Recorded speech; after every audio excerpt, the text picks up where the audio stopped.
So this morning, the Senate Banking Committee had a hearing. We had one of the top regulators from the Federal Reserve.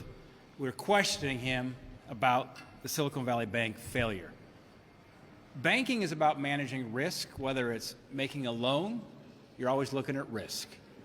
If you're on the management team of a bank, you're looking at risk, looking at the balance sheet. You're looking at your assets, you look at vulnerabilities. Go back to early 2021. We were debating up here on Capitol Hill whether or not we should pass a massive $1.9 trillion spending bill. Every single Democrat voted for it. Every Republican voted against it. Why? Well, there were a lot of reasons, but one of the reasons is because it was going to create inflationary pressures on the economy.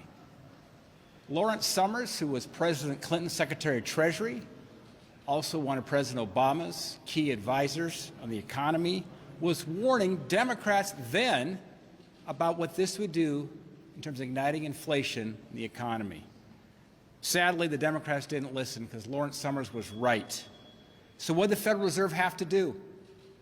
They started to raise rates to combat this out-of-control inflation. That creates risk. Now, the San Francisco Fed, who's responsible for regulating the Silicon Valley Bank, they were asleep at the wheel.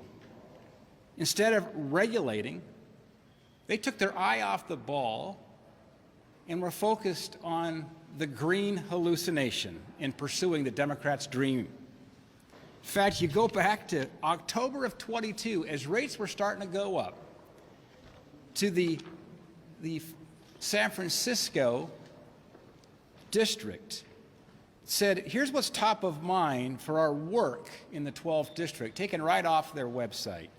It says financial risks from climate change. That was the focus of the regulators. Meanwhile, you contrast that to the Richmond Fed over here in the 5th district, the other side of the country. They at the same time were saying rising rates and interest rate risk management was the key priority. This was then the perfect storm. Regulators took their eye off the ball. They missed the real risks of rising interest rates, decreasing bond values, liquidity challenges, because they were telling everybody it's all about the risk of climate change.